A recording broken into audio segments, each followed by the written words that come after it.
vamos, hermanos, a este siguiente punto, que es servir en la iglesia. Ahora, la última vez creo que solamente leímos el pasaje, pero quisiera que lo leyéramos nuevamente, este pasaje que tengo aquí, que es Efesios capítulo 4, de los versículos 11 al 16. Y aquí, hermanos, vamos a estudiar por un momentito. Dice este texto: y él mismo constituyó a unos apóstoles, a otros profetas, a otros evangelistas y también a otros pastores y maestros. Este versículo, hermano, nos habla de los dones espirituales. Nos habla de las capacidades. Aquí, esto lo hemos visto ya antes, hay varias listas en la Biblia, y aquí solamente hay una lista de algunos de los dones que Dios nos ha dado, y de algunos de los dones, hermanos, que hoy en día podemos decir que ya no tenemos hoy profetas como en el tiempo del Señor Jesucristo o en el Antiguo Testamento. Ya no tenemos tampoco hoy apóstoles como lo fueron los 12 apóstoles o el apóstol Pablo. Pero nos habla de estos dones que Dios nos ha dado. ¿Qué don puede usted tener? Pues a lo mejor el de la enseñanza, el de la predicación, a lo mejor el de la exhortación, a lo mejor el don de dar, pero son capacidades que Dios nos ha dado. Hablamos, entonces, Dios nos ha dado dones, Dios nos ha dado también talentos. Talentos son habilidades, hermanos, naturales que Dios nos da. ¿Con qué propósito? El versículo número 12 nos dice cuál es el propósito. A fin, ¿qué dice, hermanos? De perfeccionar a los santos para la obra del ministerio, para la edificación del cuerpo de Cristo. Ahora, tú tienes una capacidad, tú tienes un don, tú tienes un talento, y el propósito de eso que tú tienes es la edificación de los hermanos, de la iglesia. Si tú eres un hermano que sirve, por ejemplo, en el sentido de que le gusta hacer limpieza, bueno, eso edifica a los hermanos. El día de ayer venimos varios hermanos y estuvimos trabajando aquí enfrente, limpiando un poquito ahí el terreno, quitamos toda la basura que había en la orilla y hicimos algo de limpieza. Eso, hermanos, edifica a los hermanos. Eso, de alguna manera, cuando ese lugar esté muy bien, nuestros jóvenes o los adultos o todos podemos jugar ahí, podemos tener también un día de campo, podemos tener actividades en ese lugar. Tú tienes a lo mejor la capacidad de dar, y eso bendice a los demás porque tú das y de corazón ayudas y ves la necesidad de alguien y ayudas. ¿Para qué nos ha dado Dios los dones? ¿Para qué nos ha dado los talentos? Para la bendición de los demás.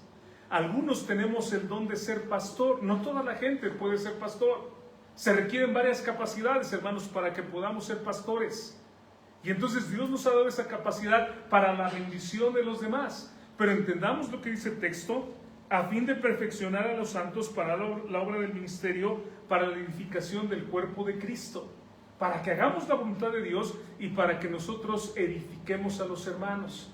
En otras palabras, cada uno de nosotros, hermanos, desde el que está ahí atrás hasta el que está aquí adelante, tiene que tener una actividad en la iglesia que hace para bendición de los demás. Hasta que todos lleguemos, versículo 13, a la unidad de la fe y del conocimiento del Hijo de Dios, a un varón perfecto. ¿Cuál es el plan de Dios? Que lleguemos a ser nosotros como Jesucristo. Ese es el plan de Dios. A la medida de la estatura de la plenitud de Cristo. Ahora podemos decir, nos falta muchísimo, ¿no es cierto? Nos falta muchísimo, pero si no hacemos nada y si no nos edificamos, si no nos ayudamos mutuamente, hermanos, pues nos va a faltar mucho más, ¿no? Si yo no hago nada para bendición de los demás, si yo no ejercito los dones que Dios me ha dado, si yo no cumplo con las capacidades que Dios me ha dado para bendición de los demás y sirvo, entonces pues no vamos a crecer, no vamos a tener ningún crecimiento. Versículo 14, un problema, hermanos, que hay en las iglesias que se debe de evitar. Y en el siguiente punto, que no es el día de hoy, probablemente la semana entrante voy a hablar de esto.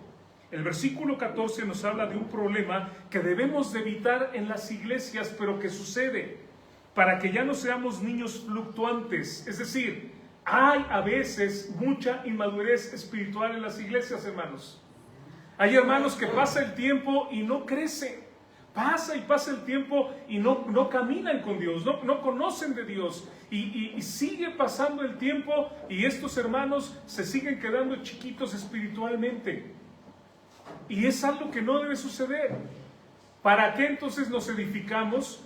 Para que no, hermanos, y esto se los voy a decir, el hermano que no está sirviendo, el hermano que no está haciendo un desempeño en la iglesia, se va a quedar como un chiquito espiritual y nunca va a crecer. Y entonces vean lo que dice, niño fluctuante, sí entendemos la frase, ¿no? ¿Cómo son los niños, hermanos? Quiere un dulce, ¿no? Le damos el dulce. Pero su hermanito tiene otro dulce, ya no quiere ese, quiere el del hermanito.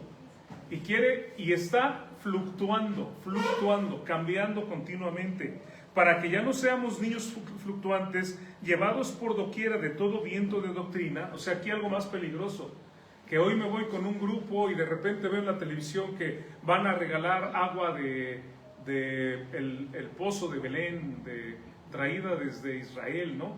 En un lugar que le dicen, pague por sufrir, y entonces va usted y paga por sufrir, y va y le dan su agua que sacada de tal lugar, y la gente corre, ¿no? Y hermano, vamos a aquel lugar, porque miren, están dando esa agua, si usted toca un manto, todos sus problemas se van a ir. Y empezamos a ser niños fluctuantes, llevados, dice la Biblia, por todas las ideas que el mundo tiene. No, dice, no debemos hacer eso. Por estratagema de hombres que para engañar emplean con astucia las artimañas del error, sino que siguiendo la verdad en amor, crezcamos en todo, en aquel que es la cabeza, esto es Cristo. ¿Cuál es el plan de Dios? Que a través de ese trabajo que hacemos conjunto, hermanos, crezcamos, nos edifiquemos. Y luego vean lo que dice el versículo siguiente, de quien todo el cuerpo. Ahora, la analogía, el ejemplo de la iglesia es un cuerpo, de quien todo el cuerpo, bien concertado y unido entre sí. Ahora, esto es algo muy interesante. Hay dos palabras que utiliza en este pasaje, creo que sí las puse aquí. Sí, aquí está. Concertado, hermanos, es la palabra sunarmologeo. Ahora, ¿esta palabra qué significa? Es una palabra griega, hermanos, que significa estar compactado. Y es una palabra que significa que alguien te motiva a crecer a lo mejor. ¿Se acuerdan cuando dice la Biblia que nos provoquemos al amor y a las buenas obras? Esa es la idea. Que el trabajo del hermano, que la actividad del hermano hace que yo me motive a caminar con el Señor. Cuando veo la fidelidad del hermano predicando la palabra, me motivo a servir a Dios. Cuando veo a los hermanos que están allá limpiando, yo digo, híjole, yo no, ahora sí que no levanto, como me decía mi mamá o nos decía cuando éramos niños, no levantan ni un popote. No sé si te acuerdas, a lo mejor no estabas muy chiquito, pero yo no levanto ni un popote, pero veo a los hermanos que están ahí y digo, no, pues ¿cómo me voy a quedar yo? Yo también voy a ayudar. ¿Me explico? Y veo que un hermano predica y dice, hermano, me llevo yo folletos para repartir. Y yo digo, pues yo también puedo repartir folletos. Hermano, ¿sabe qué? Quiero compartirle de Cristo, ¿me acompaña tal día? Y yo digo, sí, vamos. ¿Por qué? Porque estamos, hermanos, siendo motivados por otros. Esa es la idea de la palabra. Al estar juntos y ver el trabajo de cada uno, no me puedo yo quedar quieto. Tal vez ha sucedido, hermanos, en estos días cuando alguien hace el aseo y de repente alguien empieza a hacer el aseo ya, y alguien que lo ve dice, ay, pues yo ni modo que me quede aquí sentado, también lo voy a hacer. Y empezamos a motivarnos, ¿se da cuenta? Esa es la idea de la palabra, concertado. Pero hay otra cosa muy, muy interesante en la palabra concertado, que significa estar de acuerdo, y de donde viene la palabra también concierto. Ahora, ¿alguna vez han ido a un concierto de música de cámara, música clásica, porque no van a decir de cámara, o sea, con cámaras hacen, o no sé, o cámara de llanta? O bueno, sencillamente hemos escuchado un cuarteto, hemos escuchado una música donde alguien toca un violín y alguien toca un cello y alguien toca una guitarra o un piano. ¿Lo hemos escuchado, hermanos, todos? ¿Sí? Ahora, quiero decirles que cada uno está tocando algo diferente. Hace un momento, y el baterista oficial está allá, pero hermano, de repente yo también me meto aquí cuando veo que no está por ahí, yo me Pero la batería toca una cosa diferente a lo que toca la guitarra. El sonido de la batería, hermanos, es diferente al sonido de la guitarra. El tono es diferente. Y podíamos ver a alguien tocando la batería y pensar que está nada más pegándole a lo loco y alguien afinando la guitarra y decir esos sonidos ni lo entiendo. Pero cuando los sonidos se ponen juntos, hermanos, hace una armonía que se oye muy bonita. ¿Se han ido alguna vez a un concierto de música clásica, música de cámara? Cuando uno se sienta y está la orquesta ahí enfrente, uno empieza a oír una serie de sonidos muy raros, ¿no? Pues están afinando, ta, ta, ta, y está todo el mundo, y parece que está algo loco, ¿no? Y de repente todos se quedan callados, el director de la orquesta levanta la batuta, y cuando da la entrada, ¿verdad? Cuando da la orden de ataque, escuchamos, ¿verdad? Ta, na, na, na. ¿Y saben una cosa? Esa música nos pega hasta aquí. No sé si alguna vez lo han experimentado, pero se siente aquí adentro. O sea, golpea aquí. Tiene ese efecto. Tal vez separado decimos, ¿qué está tocando? ¿Por qué aquel nada más toca un... y este toca ta, ta, ta, ta, ta? Esto nos habla, hermanos, esta palabra nos habla de una unidad en la diversidad. Fíjense, cada uno hace algo diferente, pero al hacerlo todos conjuntos nos unimos. Esa es la idea. Cada uno es distinto. Mi personalidad es diferente a la personalidad de Osvaldo, a la de Luis, a la de Javier. Mis talentos y mis dones son diferentes también. Los que ustedes tienen son diferentes a los míos. Pero cuando cada uno está haciendo lo que debe de hacer en la iglesia, hermanos, está sirviendo, entonces, ¿qué hacemos? Imagínense una sinfonía, ¿no? Y que empezamos, a lo mejor en momentos nos emocionamos y terminamos llorando de cómo nos lleva a esa emoción. Esa es la idea de la palabra.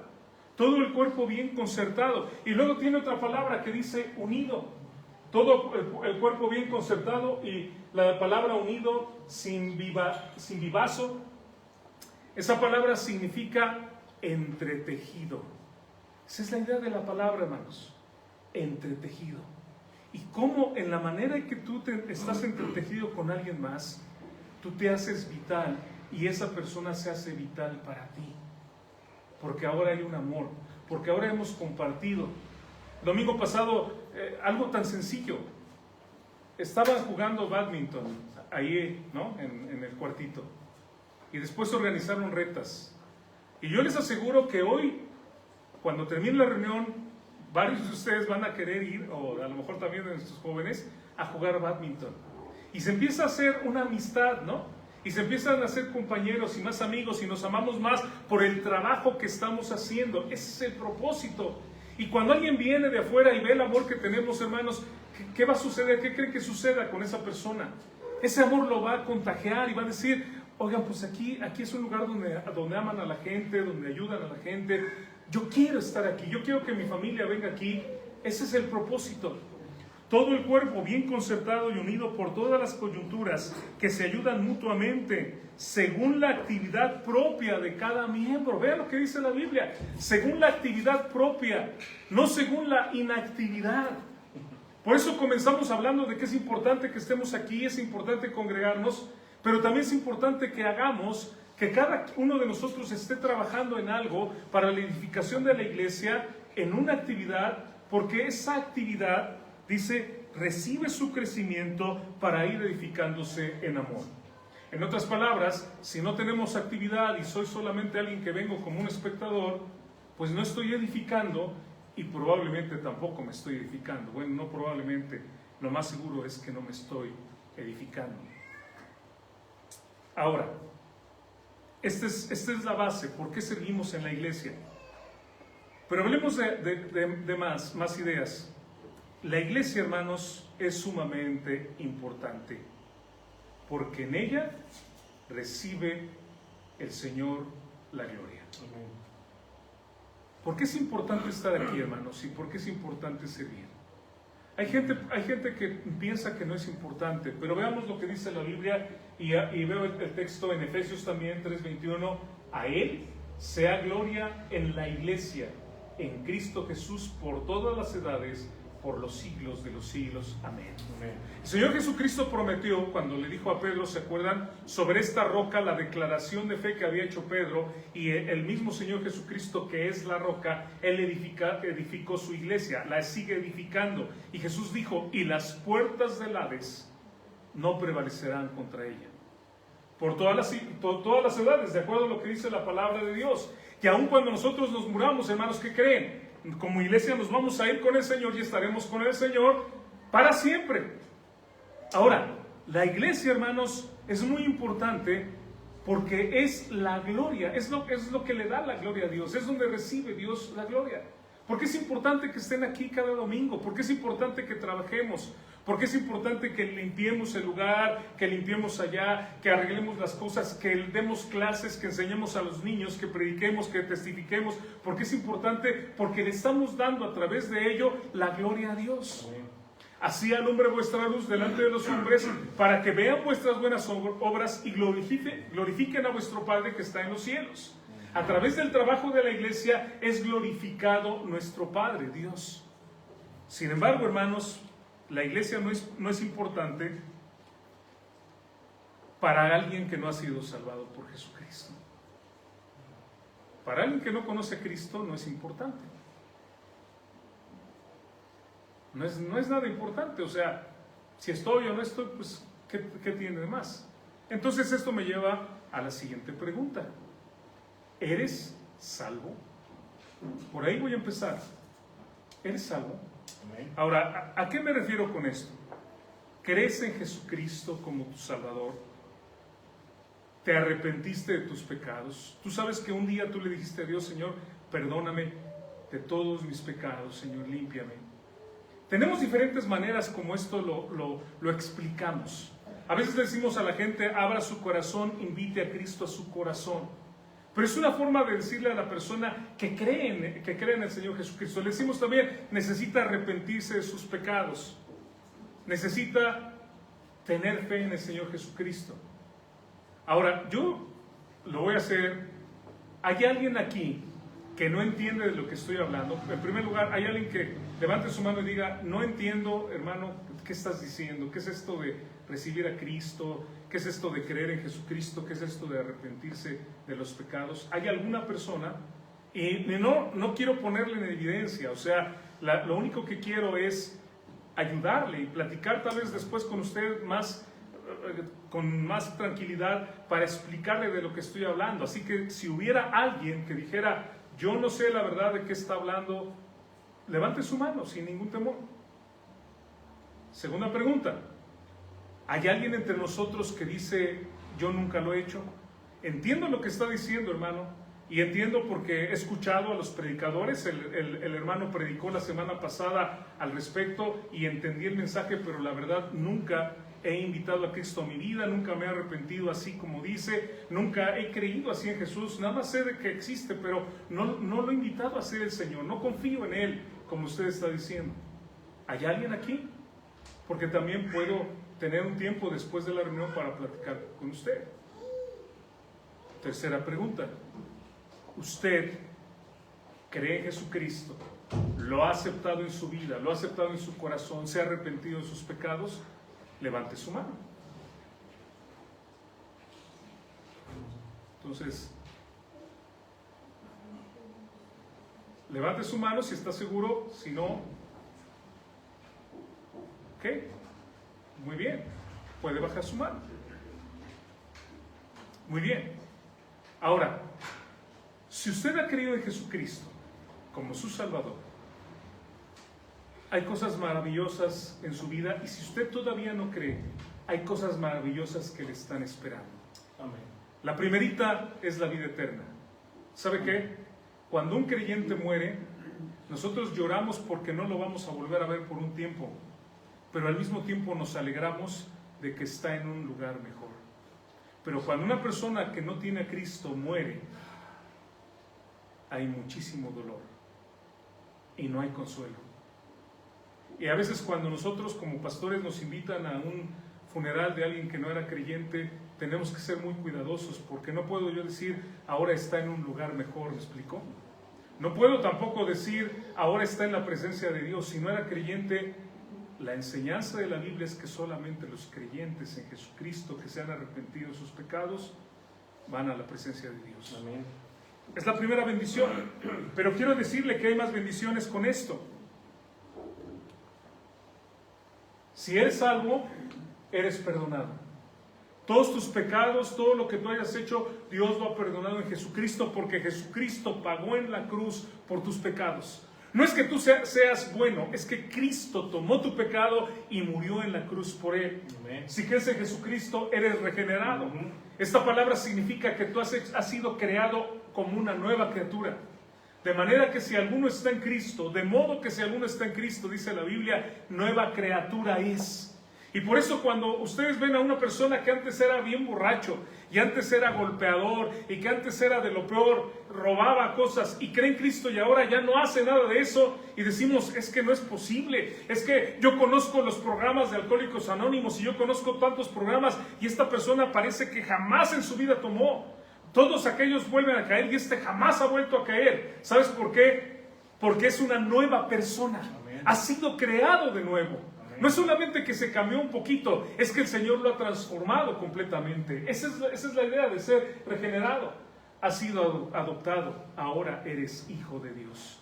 Si no tienes a Cristo, si no te has arrepentido, eres una criatura de Dios. Eres un ser creado por Dios. Pero para que tú seas un hijo de Dios, necesitas tú creer en Jesucristo. Porque todos los que le recibieron, los que creen en su nombre, Dios les da la autoridad legal de ser hechos hijos de Dios. Eres adoptado como un hijo. ¡Qué bendición!, ¿no? Eres justificado. ¿Qué significa? Que aunque tú has hecho lo malo, apareces delante de Dios como justo por la justicia de Cristo, que Él fue tentado en todo según nuestra naturaleza, pero dice la palabra de Dios, sin pecado. Amén. Tú tienes esa bendición. Tienes la bendición también de ser reconciliado. Y eso significa que tú antes eras un enemigo de Dios y que a lo mejor como yo cuando no era creyente pensaba que leer la Biblia era algo completamente aburrido. Cuando escuchaba de estudiar la Biblia y cosas así, decía eso ha de ser súper aburrido, jamás en mi vida lo voy a hacer. Es algo que ahora hago todos los días. Antes yo era un enemigo de Dios, pero ahora somos amigos. No solamente eres reconciliado, eres redimido, y la idea es que has sido comprado nuevamente. Esto es algo muy precioso. Tú perteneces a Dios por el hecho de que Él te ha dado la vida, pero tú no quieres nada con Dios. Bueno, ustedes sí, hermanos, pero estoy hablando generalmente de nosotros cuando no éramos creyentes. Y cuando el Señor envía a Cristo, paga por nosotros para hacernos suyos nuevamente. Es decir, es comprar nuevamente lo que ya era tuyo. Hay muchas ilustraciones de esto, pero imagínense que ustedes pierden un arete o un anillo, ¿no? Lo pierden, lo dejan en el carro o algo, en un Uber, y de repente un día andan tristes porque lo perdieron y llegan, no sé, a una tienda de esas de empeño, andan viendo qué, y de repente ven su anillo y ven que tiene hasta el nombre de su esposa y la fecha y dicen, este es mi anillo. Pero el que está ahí no se los va a dar, ¿o sí? No. Él dice, no, a mí me lo vendieron, si lo quieres tienes que comprarlo. Pues sí. Como tú lo quieres, porque es tu anillo, ¿qué haces? Lo compras. Y podemos decir, pero, o sea, ¿cómo? ¿Estás comprando lo que era tuyo? Pues sí. Eso es exactamente lo que hizo Dios a través de Jesucristo. Nos compró cuando nosotros le pertenecemos a Él. Eso significa ser redimido. Eres santificado. Tú vas siendo cada día transformado a la imagen de Cristo. En el momento en que creíste en Cristo, en ese momento tu espíritu es de Dios, pero tu mente va siendo transformada y un día, no está aquí escrito, un día serás glorificado, que significa que aún tu cuerpo va a ser transformado. ¿Te das cuenta de todas las bendiciones que tenemos cuando creemos en Jesucristo? Y dice ahí, y todo esto fue predestinado. Ahora voy a hablar un poquito acerca de la predestinación, porque es parte de lo que quiero ver, por qué servimos.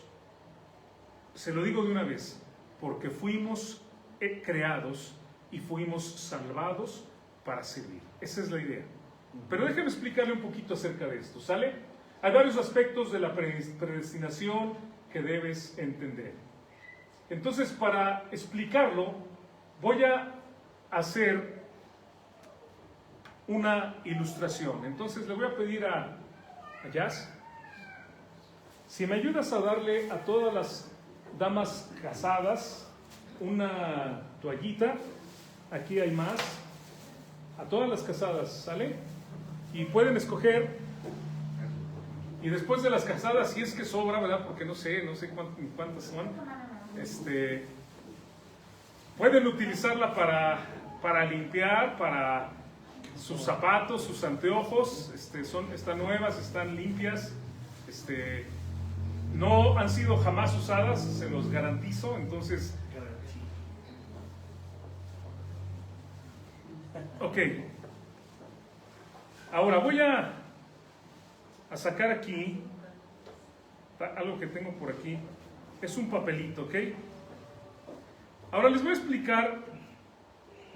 Cuando hablamos de predestinación, estamos hablando de una elección previa, ¿ok?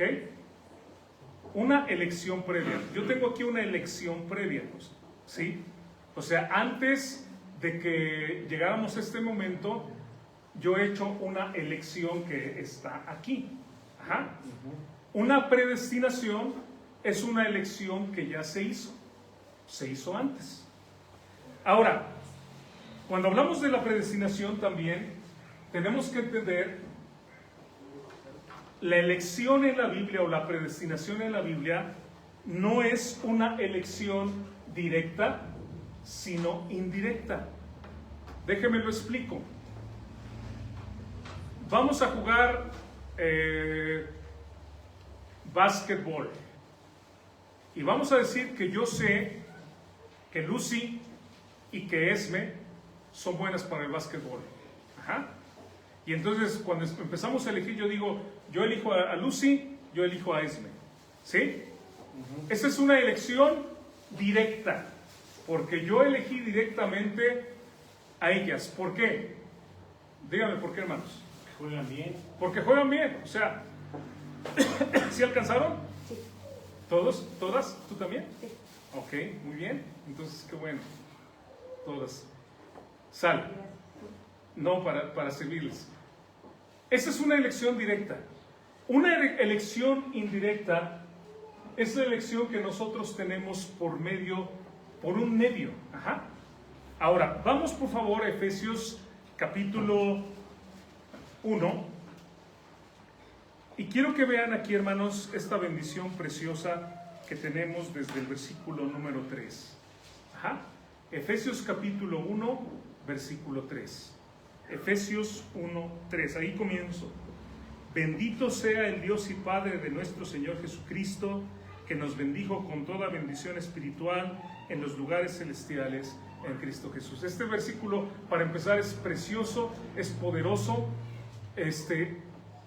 No me puedo resistir. Hermanos, a veces estoy pensando que tengo que ser breve y no quiero a veces explicar más en algunas cosas, pero no me puedo detener. Tengo que decirles que Dios, hermanos, nos bendice, y la palabra bendición, baraka, es la palabra bendición, significa, hermanos, cuando alguien se arrodilla y ofrece un regalo.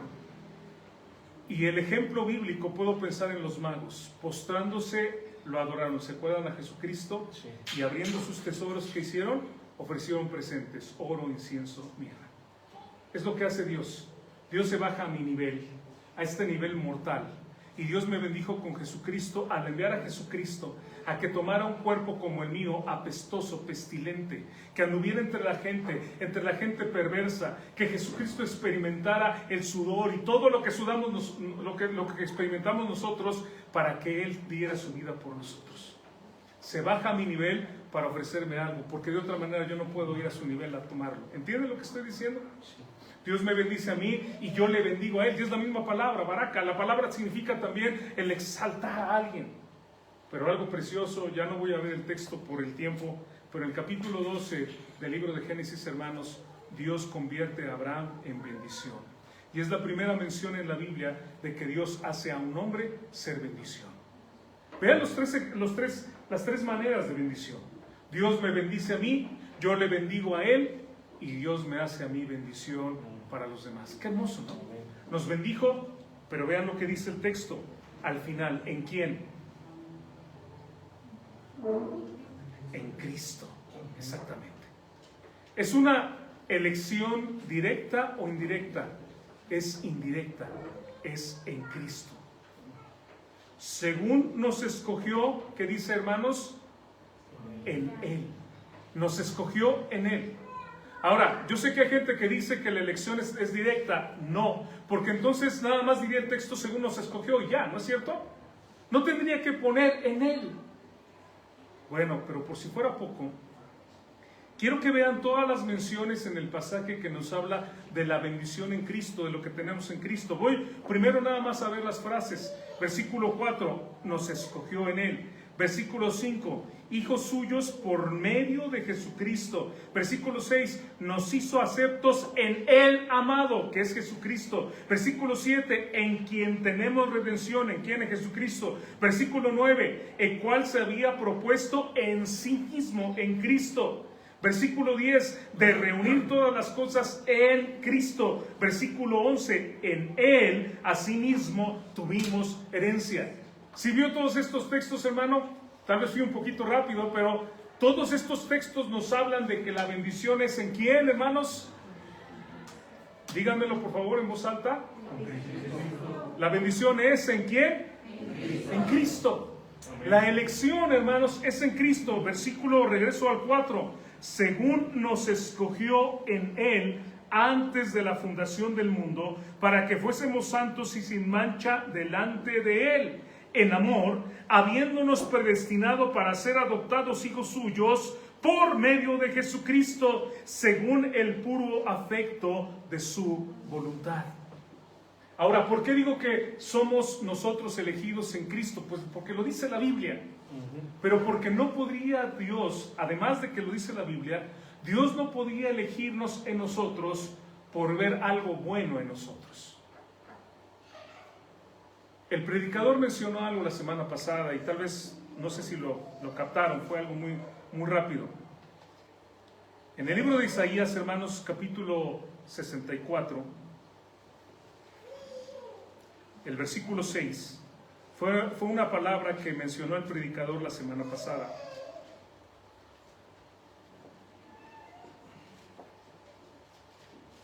Dice así este texto, hermanos. Fíjense bien.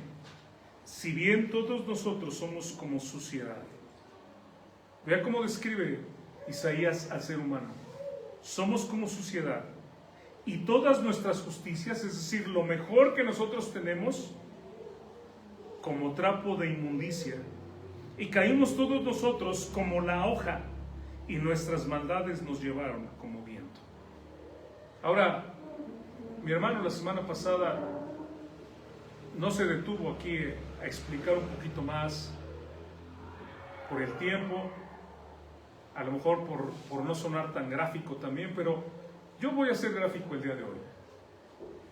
Cuando en este texto, hermanos, se utiliza la frase como trapo de inmundicia, espero que nadie se ofenda, esto no es ofensivo esto es algo natural, pero la palabra empleada en el tiempo de Isaías, cuando dice trapo de inmundicia, tienen que entender el tiempo, ¿verdad? Tienen que entender el tiempo en el que se dice hace muchos años.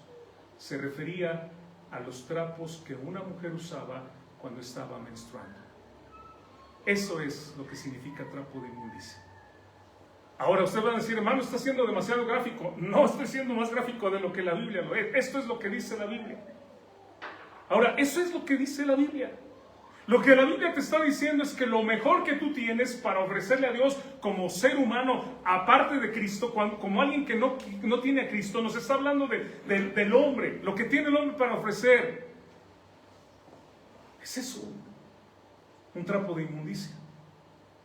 Ahora, no sé si hay aquí un médico entre nosotros, pero yo podría también, y es de sentido muy común, que cuando dejamos un trapo que está lleno de sangre por algún tiempo, eso va a crear hongos, va a crear bacterias, va a crear todo tipo de infecciones y cosas que van a empezar a oler mal, ¿no es cierto?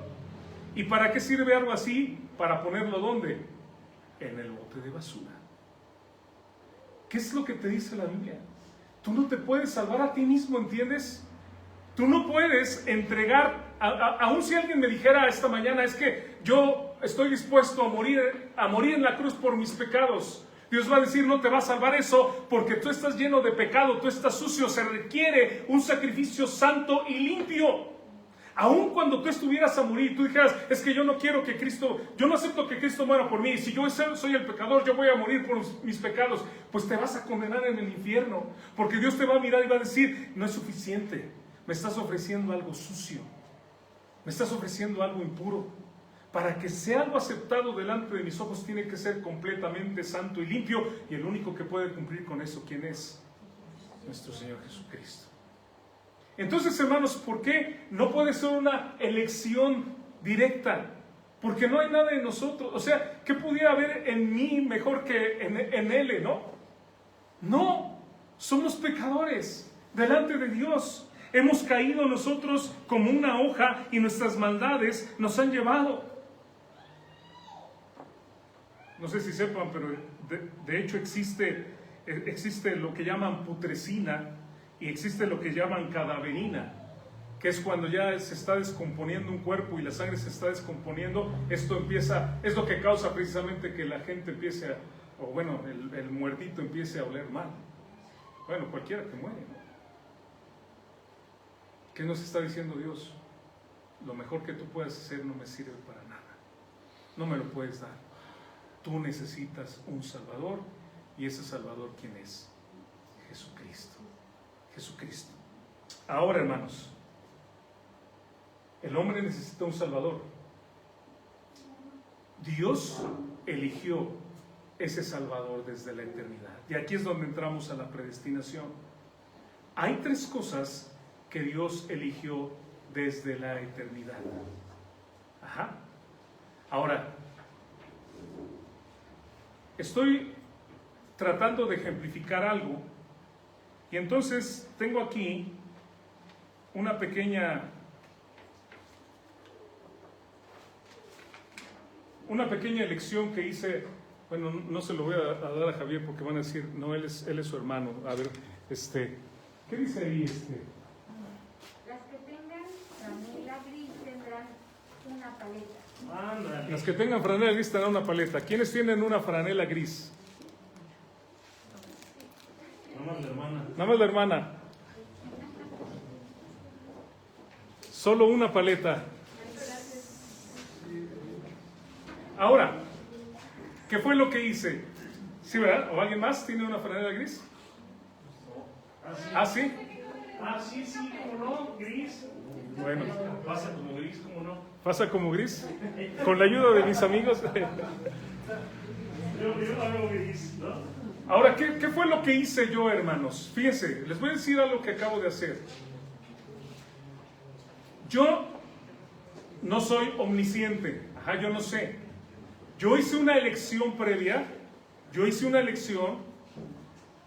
De alguna manera, quienes tienen ahí una toallita han sido bendecidos no por ustedes, sino por una elección mía. Espero que me entiendan lo que estoy diciendo. No estoy diciendo que yo sea especial ni nada. Espero que me entiendan lo que yo estoy diciendo. Ustedes no esperaban tener, y tal vez esa toallita les va a servir para limpiar los zapatos o para lo que sea, limpiar la mesa, lo que sea, ¿no? ¿Me explico? Pero es algo que ustedes no esperaban. En primer lugar, quienes lo obtuvieron. Pero en segundo lugar, yo hice una elección no directa, sino indirecta, donde yo dije, quien tenga una franela gris va a tener una paleta.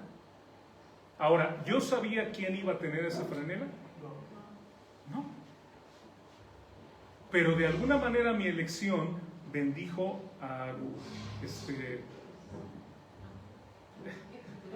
a Yesenia y a Lorena. En el caso de Dios, hermanos, Dios sabe quién va a recibir a Cristo. Sí, Dios sí sabe. Pero no significa que Él haya elegido directamente, sino Él ha elegido, ¿cómo? Por medio de Jesucristo.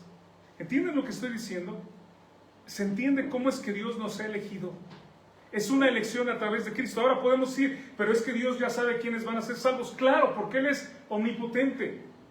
Si yo hubiera sabido quiénes lo iban a hacer, pues podría decirles, es que ya sé quiénes lo van a hacer. Pude haber escrito ahí los nombres, pero no, porque yo no lo sé, porque yo no soy Dios. Tenemos que entender que esta elección la hizo Dios desde la eternidad.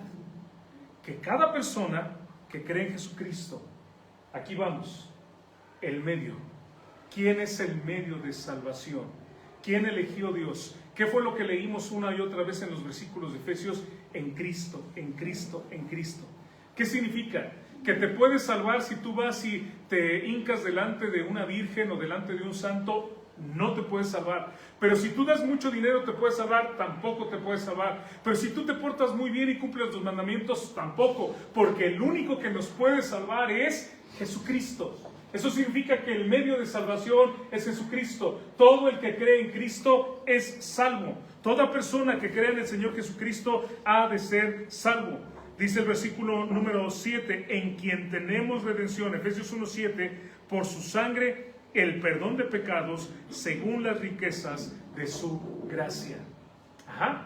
Entonces, Dios eligió, desde antes de la fundación del mundo, que Jesucristo fuera a la cruz. Y Dios eligió desde antes de la fundación del mundo que toda persona que cree en Jesucristo sea salva. La segunda cosa que podemos entender de la elección, el modo, por gracia y por fe. En el capítulo 2, versículo 8, ahí adelantito, dice así, Efesios 2, 8 y 9, porque por gracia sois salvos, por medio de la fe, y esto no de vosotros, pues es don de Dios, no por obras, para que nadie se gloríe. ¿Qué dice el texto? Somos salvos por gracia y por fe. ¿Qué significa cuando hablo entonces del modo? Que yo, hermanos, tengo que entender que la salvación es un regalo de Dios y tengo que creer en Jesucristo. Es por fe. No hay de otra manera.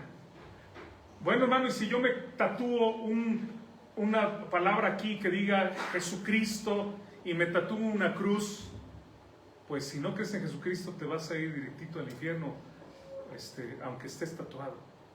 Bueno, hermano, pero ¿qué tal si yo tengo una cruz ahí en mi cuarto de toda la pared y todos los días me encomiendo? Tampoco te puedes salvar.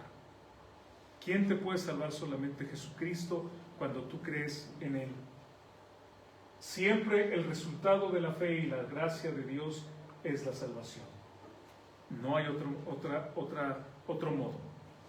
Y tercero, la idea a la que quiero llegar, la meta, es que seamos como Jesucristo. Ahora, aquí hay varios versículos que quiero que veamos.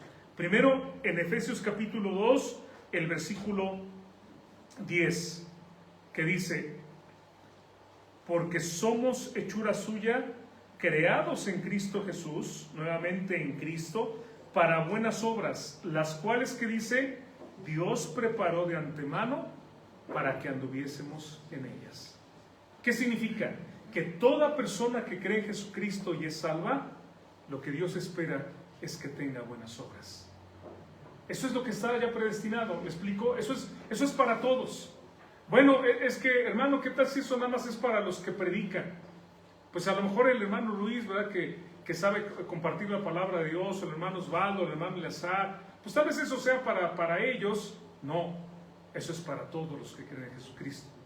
El otro versículo que veíamos, el 1:4, según nos escogió en Él antes de la fundación del mundo, para que fuésemos santos y sin mancha delante de Él.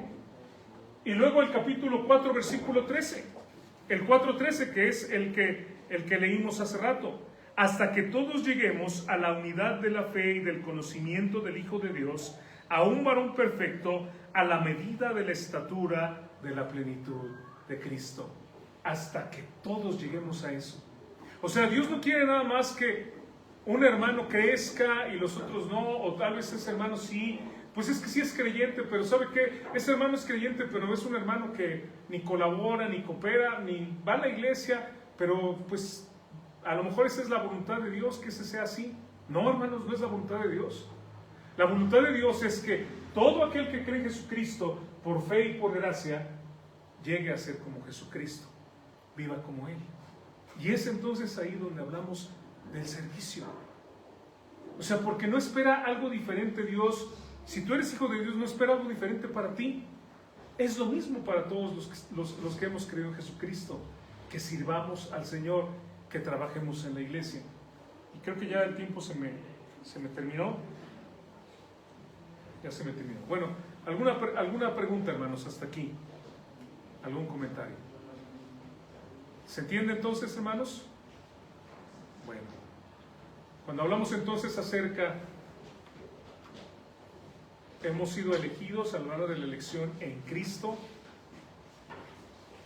para poder vivir para su honra y su gloria y para llegar a ser como nuestro Señor Jesucristo.